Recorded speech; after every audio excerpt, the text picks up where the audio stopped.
Israel has ruled out allowing basic resources or humanitarian aid into Gaza until Hamas releases the hostages it abducted during the weekend attack. At least 1,300 Israelis were killed in the assault, and at least 150 people are thought to have been kidnapped.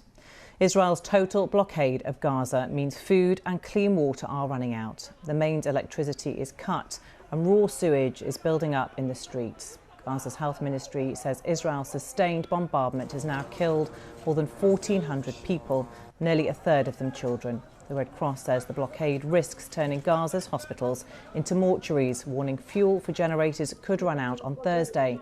But Israel's energy minister has insisted no electricity, fuel or water supplies will be turned on until the hostages are home. The US Secretary of State has assured Israel of Washington's unwavering support and warned its adversaries against taking advantage of the situation. Speaking after talks in Tel Aviv with the Prime Minister Benjamin Netanyahu, Antony Blinken said Israel had the right to defend itself, but stressed precautions must be taken to avoid harming civilians of any nationality.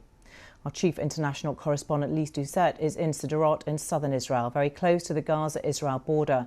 She says people in Gaza are preparing for another difficult night. Well, the sun is now setting on what is day 6 of this war, and all the signs are that this war is set to get worse, much worse. Where we are now, Sderot, at this point, is less than a mile from the Gaza border. And on the horizons, you see the black smoke rising. That's Gaza City, now under non-stop bombardment. And at this moment, Gazans are braced for the night to come.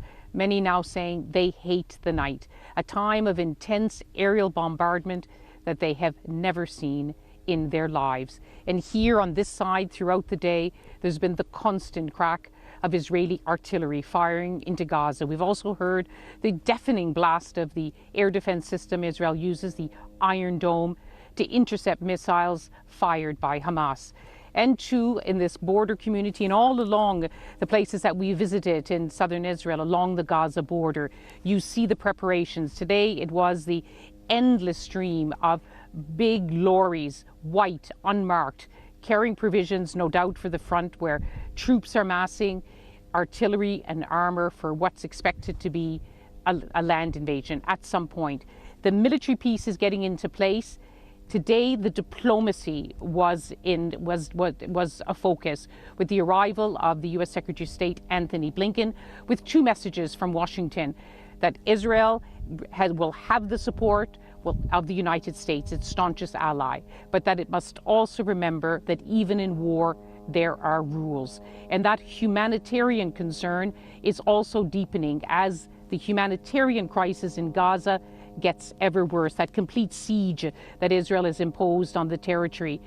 Targeting civilians at a time of war is a war crime. And the United States, all of Israel's allies, who are making it clear they stand by Israel at this time, this unprecedented time for the Jewish state, but they also don't want Israel to come under criticism for putting civilians in harm's way. But quite frankly, the mood here has hardened so much after the horrific events which began on Saturday.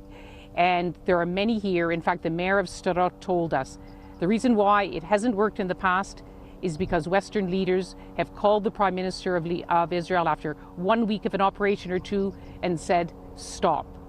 He said, and it reflects the public mood here and possibly the political mood this time, we shouldn't stop. We have to destroy Hamas and jihad.